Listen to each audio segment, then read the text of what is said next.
গত 2-1 দিনের ভিতরে একটা সোশ্যাল মিডিয়াতে রাখাল রাহা একজন কবি বাংলাদেশের, সে সাতেমে রসুল অর্থাৎ একটা কবিতা বানাইছে রসুল এবং আল্লাহকে অবমাননা করে ফেসবুকে পোস্ট করেছে। এটা নিয়ে ফেসবুকে সোশ্যাল মিডিয়াতে তর্ক বিতর্ক হচ্ছে। আল্লাহর নবীর হাদিস কোরআন সুন্নাহর আইন হলো, যারা নবীকে গালি দিবে, আল্লাহর বিরুদ্ধে কথা বলবে, পাকতুলুহু মান সাব্বা নাবিয়্যান পাকতুলুহু, যে ব্যক্তি আল্লাহর নবীকে গালি দিবে, আল্লাহকে গালি দিবে, আল্লাহর বিরুদ্ধে কথা বলবে, পাকতুলুহু, তার গর্দান উড়িয়ে দিতে হবে, তাকে বাংলার জমিনে থাকতে দেওয়া হবে না, তার কোনো বিচার নাই, তার কোনো বিচার নাই, তাকে মাফ করা যাবে না। কাবা শরীফের গিলাফ দরিয়াও যদি মাফ চায় তাকে মাফ করা হবে না। তার একটাই বিচার, সেটা হলো পাকতুলুহু, তাকে গর্দান উঠে দাও, তাকে বাংলার জমিন থেকে নিঃশেষ করে দাও। আল্লাহর নবীর এটাই হাদিস, বাংলাদেশ সরকারের কাছে এটাই আমাদের আবেদন। রাষ্ট্রনায়ক হিসাবে আপনি বাংলাদেশ থেকে গুস্তকে রাসূল, সাতেমে রাসূল, যারা রসুলের বিরুদ্ধে কথা বলে, আল্লাহর বিরুদ্ধে কথা বলে, এদেরকে বাংলার জমিনে ঠাঁই দেওয়া হবে না। নাউযু বিল্লাহি মিন শুরুরি আনফুসিনা ওয়া মিন সাইয়্যাতি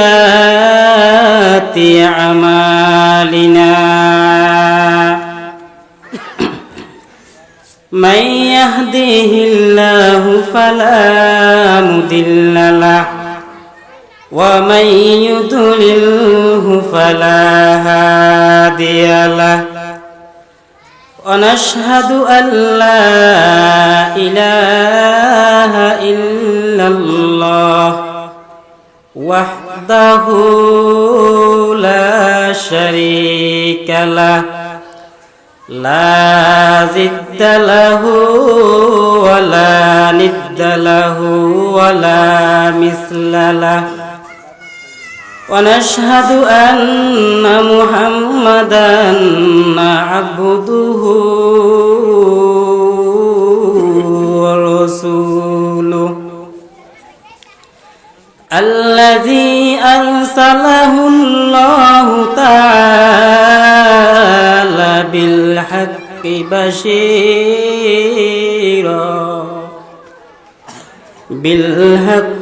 বাশীরা ওয়া নাযীরা ওয়া দা'iয়ান ইলাল্লাহি বিইযনিহি ওয়া সিরাজাম মুনীরা। أما بعد فأعوذ بالله من الشيطان الرجيم. بسم الله الرحمن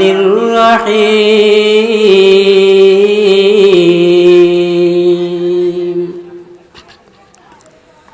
فقد قال الله سبحانه وتعالى وأما من خاف مقام ربه ونهى النفس عن الهوى فإن الجنة هي المأوى. وقال النبي صلى الله عليه وآله وسلم ألا كلكم راع وكلكم مسؤول عن رعيته أو كما قال النبي عليه الصلاة والسلام. صدق الله مولانا العظيم وصدق رسوله النبي الكريم ونحن على ذلك من الشاهدين والشاكرين والذاكرين والحمد لله رب العالمين.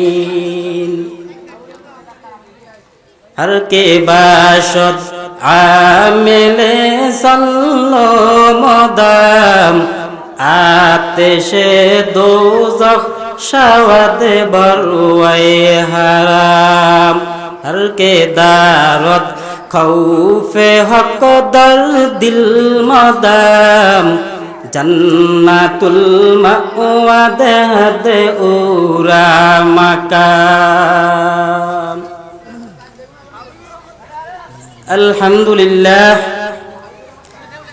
আল্লাহ রাব্বুল আলামিনের দরবারে আমরা শুকর আদায় করি। আলহামদুলিল্লাহ, যে মহান রব্বুল আলামিন আজকে আমাদেরকে মজলিসে আসা ও বসার তৌফিক প্রদান করেছেন, এজন্য আমরা শুকর আদায় করি। আলহামদুলিল্লাহ। ফেরেশতা বলে, আল্লাহ দেখেন আপনার এই মাজমার মধ্যে অনেকগুলা বান্দা আপনার আলোচনা করে, এজন্য আমরা এদেরকে বেষ্টন করে আপনার কাছে চলে এসেছি। আল্লাহ রাব্বুল আলামিন বলে, ফেরেশতা ইশহাদু, তোমরা সাক্ষী থাকো, আন্নী কদ গফারতু লাহুম, এই মাজমার সমস্ত মানুষকে আমি আল্লাহ মাফ করে দিলাম। আল্লাহ তাআলা কুরআনে কারীমে ইরশাদ করেন, ওয়া আম্মা মান খাফা মাকামা রাব্বিহি ওয়া নাহান নাফসা আনিল হাওয়া।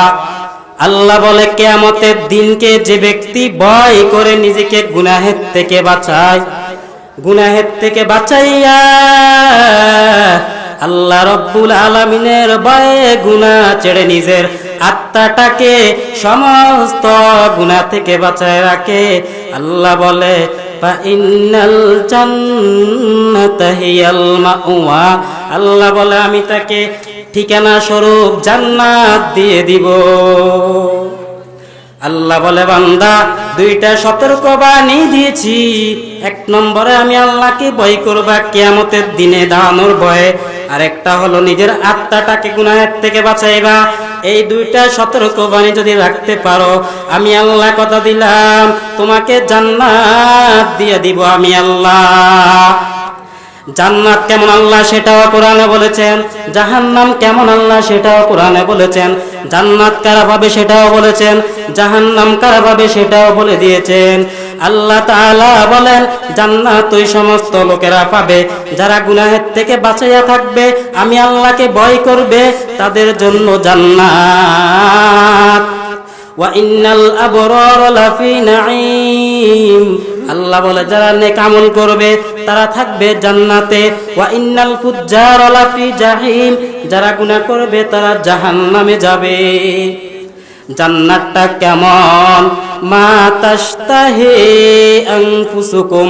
আল্লাহ বলে, এ বান্দা, কল্পনার সাগরে ডুব দিতে দেরি হবে, আমার নিয়ামত পাইতে দেরি হবে না। জাহান্নাম কেমন আল্লাহ সেটাও কোরআনে বলেছেন, ওয়াইলুল লিকুল্লি হুমাযাতিল লুমাযা আল্লাযী জামাআ মালান ওয়া আদ্দাদা ইয়াহসাবু আন্না মালাহু আখলাদা কাল্লা লা ইউনবাযান্না ফিল হুতামা ওয়া মা আদরাকা মাল হুতামা নারুল্লাহিল মুকাদা। আল্লাহ বলেন, জাহান্নাম এটা আমার আগুন। এই জাহান্নামের তাপ কত? আল্লাহর নবী বলে, এই জাহান্নামে কারা যাবে, জান্নাতে কারা যাবে? হাদিস শরীফে নবী বলেছেন, যারা নেক আমল করবে তারা জান্নাতে যাবে, যারা বদ আমল করবে তারা জাহান্নামে যাবে। এই জান্নাত আল্লাহ রেখেছেন যারা নেক আমল করবে, ভালো কাজ করবে, গুনাহের থেকে বেঁচে থাকবে তাদের জন্য।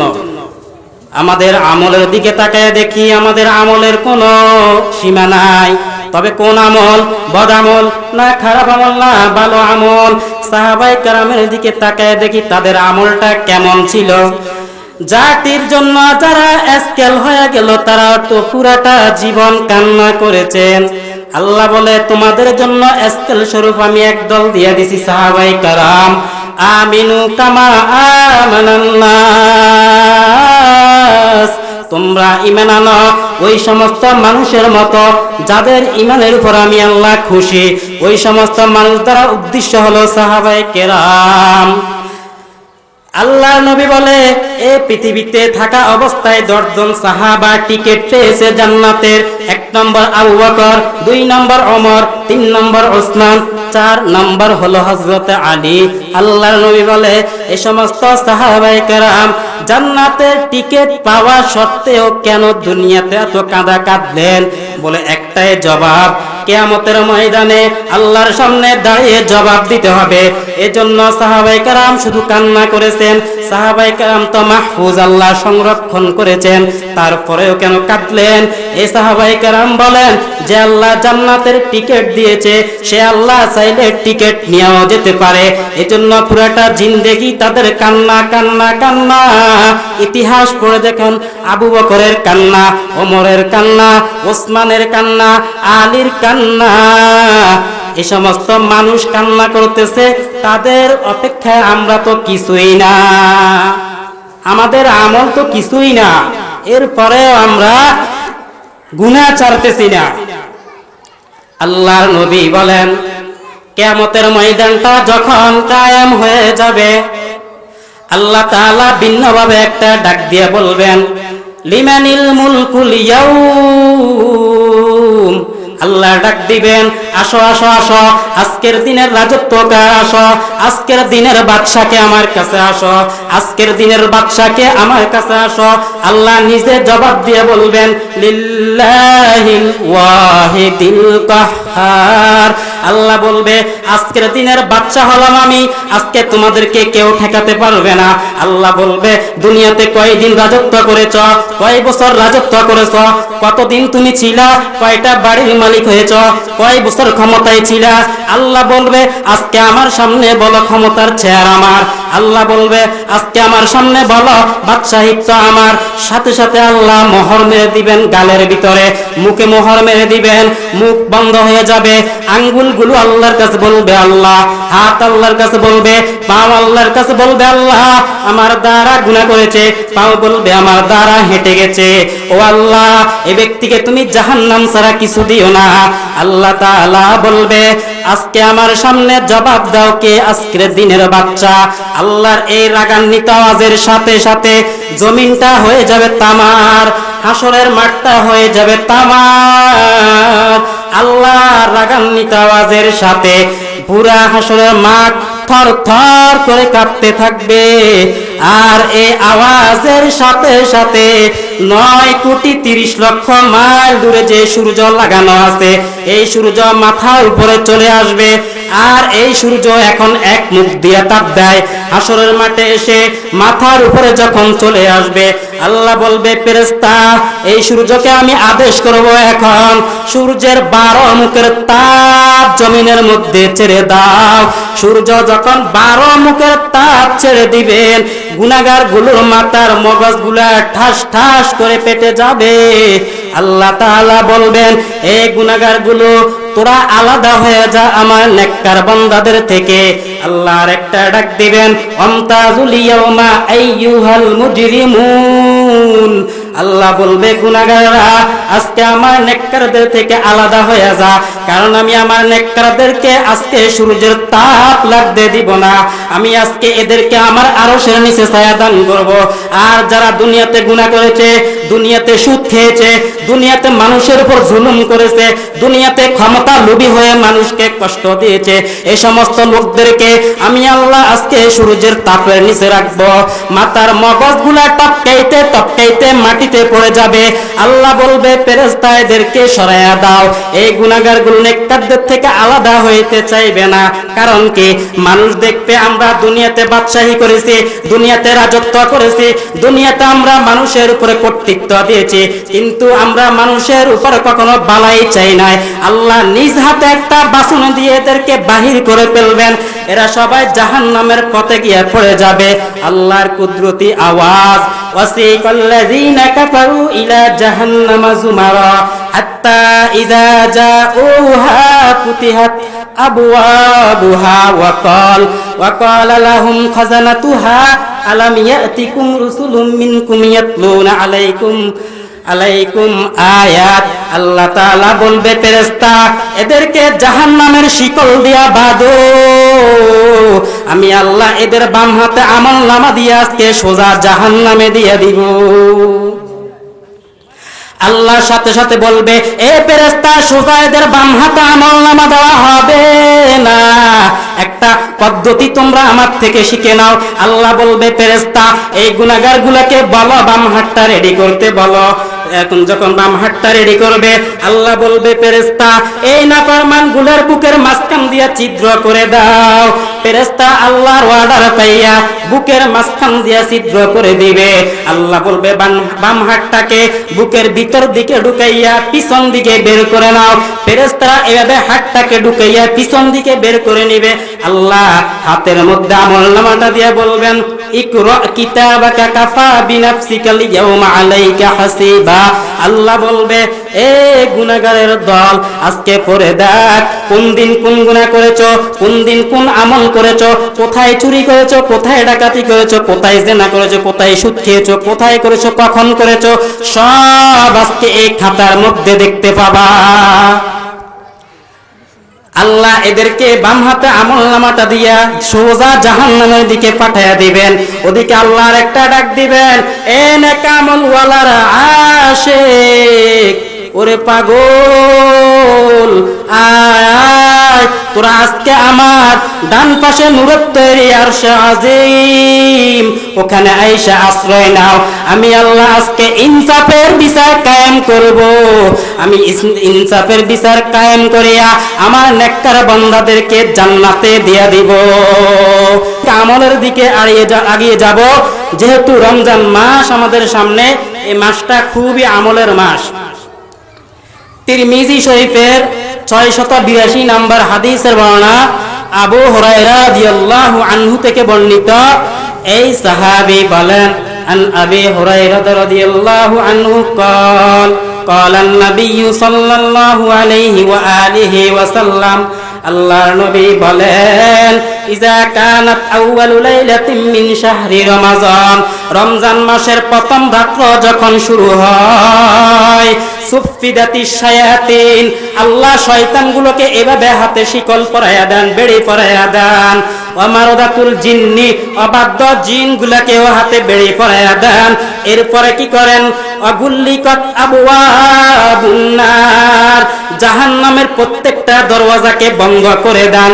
ওয়ালা ফালাম ইফতাহ মিনহা বাবুন, একটা দরওয়াজাও খোলা থাকে না জাহান্নামের রমজান মাসে।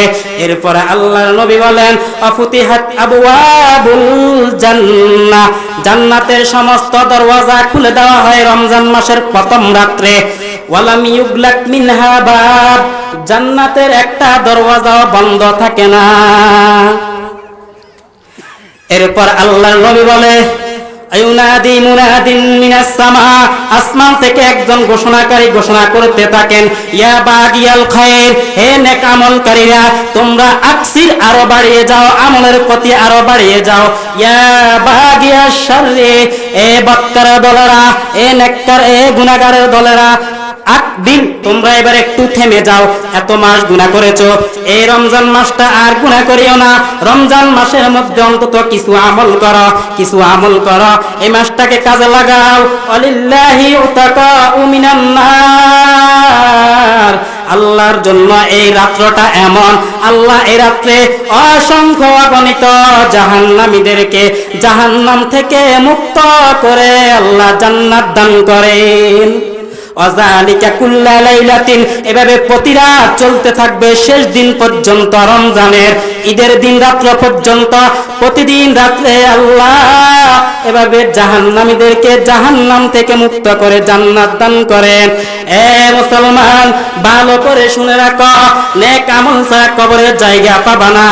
আল্লাহর নবী বলে, কবরের ভিতর যখন তোমাকে রাখা হবে, ফায়াতিহি মালাকাত, দুজন ফেরেশতা তোমার নিকটে আসবে। ফায়াজলিসানিহি, তোমাকে উঠাইয়া বসাবে। ফায়াসআলানিহি, তারা দুজনে প্রশ্ন করবে, মার রব্বুকা, তোমার রবকে। যদি আপনি নেককার হন, জবাব দিবেন, রব্বি আল্লাহ, আমার রব হলেন আল্লাহ। 2 নম্বর প্রশ্ন, ওয়ামা দীনুকা, তোমার ধর্ম কি? তখন বান্দা যদি নেককার হয় বলবে, দীনিয়াল ইসলাম,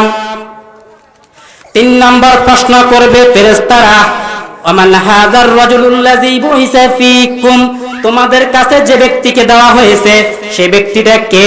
তখন বান্দা জবাব দিবে, হাযা মুহাম্মাদুন সাল্লাল্লাহু আলাইহি ওয়াসাল্লাম নবিয়ুনা, তিনি হলেন আমাদের নবী মুহাম্মদ সাল্লাল্লাহু আলাইহি ওয়া আলিহি ওয়াসাল্লাম। যদি আমাদেরকে প্রশ্ন করা হয় তোমরা কেন ইসলাম ধর্ম মানো, আমরা বলবো ইন্নাদ দীনা ইনদাল্লাহিল ইসলাম, আল্লাহর নিকট একমাত্র ধর্ম হলো ইসলাম। ইসলাম ইজ দ্য বেস্ট রিলিজিয়ন, ইসলাম হলো সর্বশ্রেষ্ঠ ধর্ম। এজন্য আমরা ইসলামকে মানি। ইসলাম যারা মানবে তারা শান্তি পাবে, যারা শান্তি পাবে তারা কবরেও শান্তি পাবে, হাসরেও শান্তি পাবে, আল্লাহর কাছে শান্তি পাবে। কিয়ামতের দিন থেকে নিয়ে কবর জগৎ থেকে নিয়ে একেবারে আবাদুল আবাদ শান্তিতে থাকবে। এজন্য আমরা নেক আমলের দিকে এগিয়ে যাব, সব সময় আমরা আগে থাকব। কে খারাপ আমল করে সেটা আমার দরকার নাই, 10 জন জাহান্নামে চলে যাক আমার কোনো দরকার নাই। আমি জান্নাতে যেতে হবে, আমাকে আমল করতে হবে। কু আনফুসাকুম ওয়া আহলিকুম নার, আল্লাহ বলে তুমি জাহান্নাম থেকে বাঁচাও, এরপর তোমার ছেলে মেয়েদেরকেও জাহান্নামের আগুন থেকে বাঁচাও। আরেকটা কথা হলো, আমাদের দেশে এই গত 2-1 দিনের ভিতরে একটা সোশ্যাল মিডিয়াতে রাখাল রাহা একজন কবি বাংলাদেশের, সে শাতেমে রসুল অর্থাৎ একটা কবিতা বানাইছে, রসুল এবং আল্লাহকে অবমাননা করে ফেসবুকে পোস্ট করেছে। এটা নিয়ে ফেসবুকে সোশ্যাল মিডিয়াতে তর্ক বিতর্ক হচ্ছে। আল্লাহর নবীর হাদিস কোরআন সুন্নাহর আইন হলো, যারা নবীকে গালি দিবে, আল্লাহর বিরুদ্ধে কথা বলবে, ফাকতুলুহু মান সাব্বা নাবিয়্যান ফাকতুলুহু, যে ব্যক্তি আল্লাহর নবীকে গালি দিবে, আল্লাহকে গালি দিবে, আল্লাহর বিরুদ্ধে কথা বলবে, ফাকতুলুহু, তার গর্দান উড়িয়ে দিতে হবে, তাকে বাংলার জমিনে থাকতে দেওয়া হবে না, তার কোনো বিচার নাই, তার কোনো বিচার নাই, তাকে মাফ করা যাবে না। কাবা শরীফের গিলাফ দরিয়াও যদি মাফ চাই তাকে মাফ করা হবে না। তার একটাই বিচার, সেটা হলো ফাকতুলুহু, তাকে গর্দান উঠে দাও, তাকে বাংলার জমিন থেকে নিঃশেষ করে দাও। আল্লাহর নবীর এটাই হাদিস, বাংলাদেশ সরকারের কাছে এটাই আমাদের আবেদন। রাষ্ট্রনায়ক হিসেবে আপনি বাংলাদেশ থেকে গুস্তকে রাসূল, শাতেমে রাসূল, যারা রসুলের বিরুদ্ধে কথা বলে, আল্লাহর বিরুদ্ধে কথা বলে, এদেরকে বাংলার জমিনে ঠাঁই দেওয়া হবে না। এটা হলো আল্লাহর নবীর আদেশ। কেন তুমি নবীকে গালি দিবা? তোমার মাকে গালি দিলে তোমার গায়ে লাগে, বাবাকে গালি দিলে গায়ে লাগে, কিন্তু নবী, আপনার আমার নবীকে গালি দিলে আমরা মিছিল মিটিং এ যাই না। হুজুর কেন মিছিলে যায়, মিটিং এ যায়, এটা নিয়ে আমরা বিরুদ্ধে লেগে যাই। আরে ইমানি দায়িত্ব, কিয়ামতের মাঠে প্রশ্ন করা হবে, কি করেছ তুমি, জাতিকে কি শিখিয়েছ? তখন জবাব দিতে হবে, আমি তো মিছিলে গিয়েছি, আমি যাই নাই, নবীর অবমাননায় আমি সর্বস্তরের মানুষের কাছে তার ফাঁসির দাবি জানাইছি। এটা আমাদেরকে প্রশ্ন করা হবে, ইমানি দায়িত্ব। এজন্য আমরা যারাই গুস্তকে রাসূল, শাতিমে রাসূল, এদের ফাঁসি চাই, এদেরকে বাংলার জমিন থেকে তাড়িয়ে দিতে হবে। কোনো বিচার নাই, কোনো মাপ নাই, একটাই হলো ফাকতুলুহু, তার গর্দান উড়িয়ে দাও, তাকে হত্যা করা ওয়াজিব। ওয়া আখিরু দাওয়ানা আলহামদুলিল্লাহি রাব্বিল আলামিন।